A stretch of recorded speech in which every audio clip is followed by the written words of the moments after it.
We will move to the deliberation agenda. 7.1, presentation of the City of Granbury's annual comprehensive financial report. Thank you, Mayor. I'd like to introduce Chris Pruitt, audit partner with Patillo Brown and Hill, for this presentation. Thank you. Good evening. First of all, I'd like to thank the council for giving us the opportunity to serve as your auditors this year.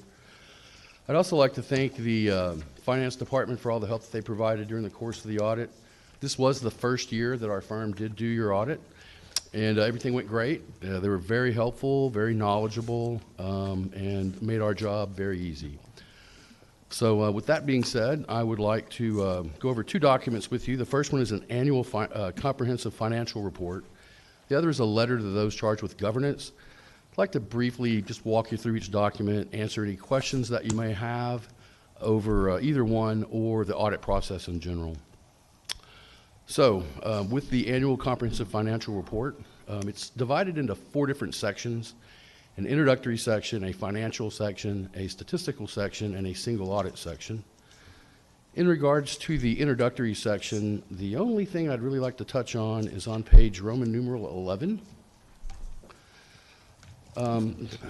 Looks like this, you can see. This is a copy of last year's Certificate of Achievement for Excellence in Financial Reporting. This is an award given out by the Government Finance Officers Association. It's an award that the city has received for a number of years. I just wanted to let you know that this year's report meets all of the criteria to receive this award again.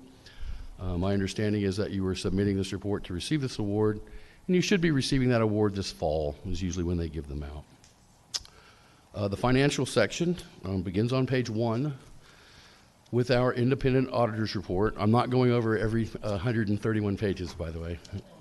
Unless you want me to, I can. Yeah. Okay. The independent auditor's report states that the financial statements themselves are the responsibility of the management of the city, and that our responsibility as your auditor is to express an opinion on those financials. It's right off the bat. At the first 2 paragraphs goes over the opinion. You received what we call an unmodified opinion. In layman's terms, it's referred to as a clean opinion. And what that means is that a third party can rely upon the financial statements as being materially accurate. So it's the highest opinion that we can give, and so that's good. That document is followed by the management discussion and analysis on page 4. Now, this is the responsibility of the finance director to put together. We do compare all the numbers and make sure that they agree. This particular one is about 12 pages long, and it's a great place to go, read about 12 pages, and gain an understanding of what occurred during the year without actually having to go in and analyze these financial statements themselves. I always refer to them as the cliff notes of the financials. Like I said, it's a great place to go, read a few pages. It's a little easier to understand. In regards to the financial statements themselves, I'm going to skip ahead to page 21. This is what we call your fund financials, and the question that I seem to always get is, how are we doing? And a good indicator of that is your unrestricted fund balance in your general fund. That can be found on page 23. It's the 3rd number from the bottom. You received, or that number is standing right now at about $14.8 million. So in relation to your yearly expenditures, that's considered very healthy. So the general fund is in great shape. You will also find your debt service and capital projects funds on this schedule as well. These are what we call major funds. All of your other smaller funds are rolled together and presented in one column on that other governmental fund. Your debt service equity is going to obviously change as you make payments and capital projects. It just kind of depends on what's going on. But both of those equities are in good shape as well. The proprietary funds is what we call them. You're familiar probably with utility fund, airport fund. Those can be found on page 29. Again, your unrestricted equity is very important. In the utility fund, it's $11.7 million. In the airport fund, it's 2.4. Both of those numbers are very healthy compared to the yearly expenditures that are incurred in those funds. So I would say, in my professional opinion, that you're in very good shape in those funds. The notes to the financials begin on page 36. like the management discussion and analysis. They're in a written format, and they're just designed to provide additional information on the financials. You'll find notes on how you record things, what basis of accounting you're using, a lot of detailed notes on balance sheet items such as cash, grants receivable, capital assets, debt, and then our favorite, which are those liability, pension liability notes, which go on for pages. Those are in there as well. Right after that is your general fund budget to actual schedule, and that begins on page 64. This is the second thing that people ask me, how are we doing in regards to our budget? I would like to point out that you received $3.5 million more than you anticipated in the general fund, which is good, mainly driven by $3.1 million of sales tax revenue. In regards to your expenditures, you spent, I believe, just over $1 million less than you budgeted for. So you're in the black. Together, the general fund is better off than anticipated by $4.3 million. So that's good. Shows conservative budgeting. I'm going to skip ahead to the third part of the report, which is the statistical section. You will note that these schedules say that they're unaudited. And that's because we're presenting 10-year trend data throughout these statistical reports. You will find reports on financial information, demographic information, debt capacity information, some operating information. But next to the MD&A, this is the section that I really like because it provides so much information for you over a 10-year period that you can use to make decisions and see where you're going and seeing what trends are formed.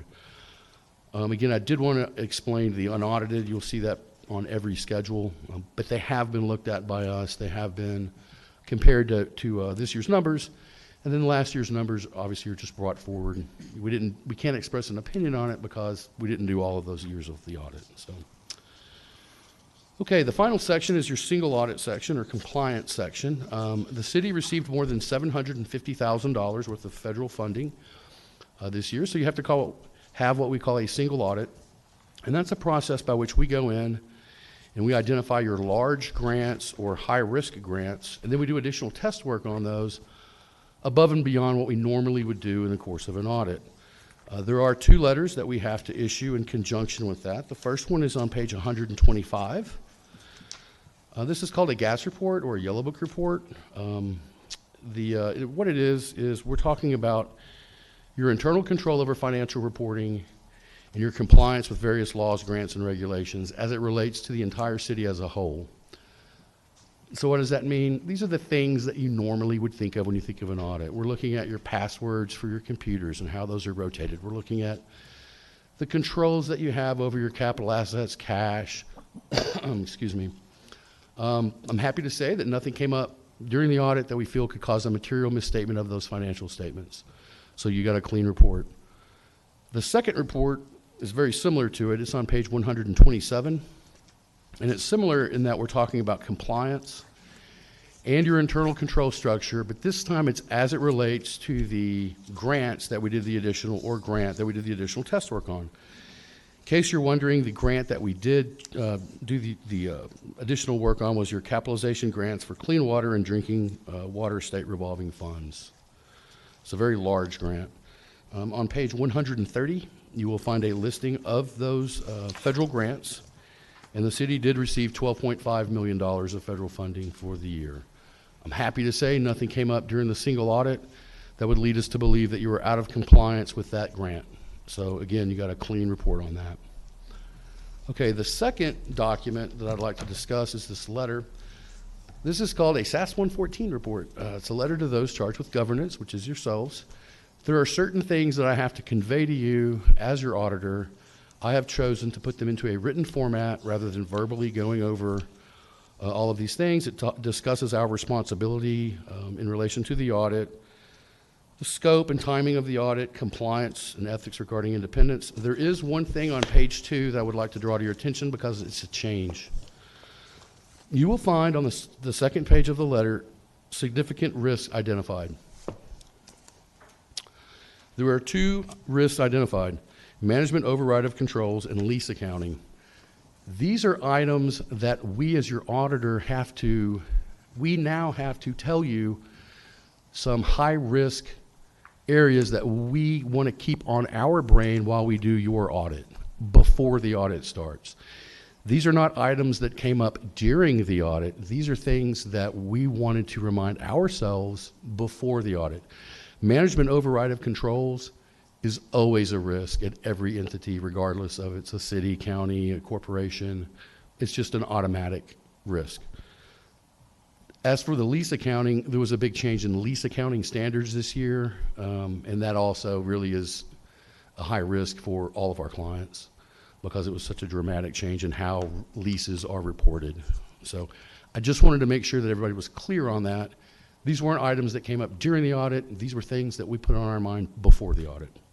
Other things in the letter, or whether or not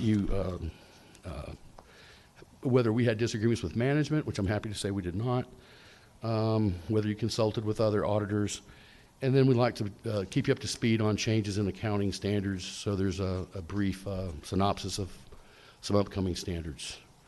It's a big report, 131 pages, I believe. I went over it fairly quickly.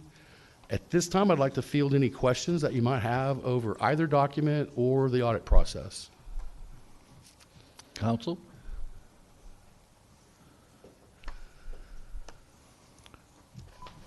Mr. Mayor, Yes, Mr. Wadley.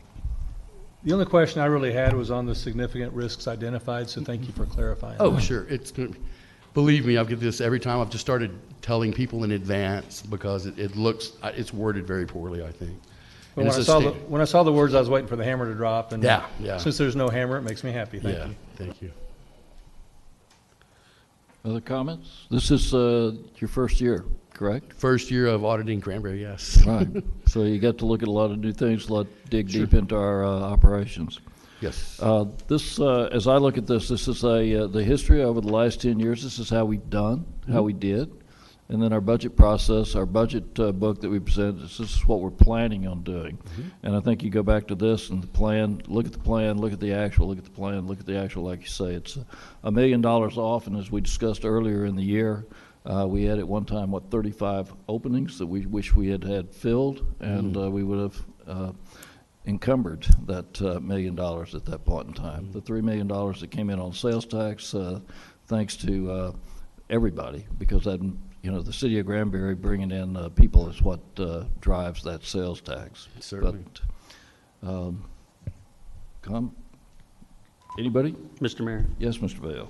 I just want to highlight a comment that you had made that this was the first year that you had done the audit for the city of Granbury. Yes. And I know during our discussions as a council, we made a conscious decision that the prior auditing company that we're using, that we felt, it'd be a good idea to have a fresh set of eyes, looking at all of our accounting and our controls. So I think that was just good, prudent decision by the council and good stewardship of the finances of the city. So we thank you for all your diligent work here. Thank you. Thank you for the opportunity.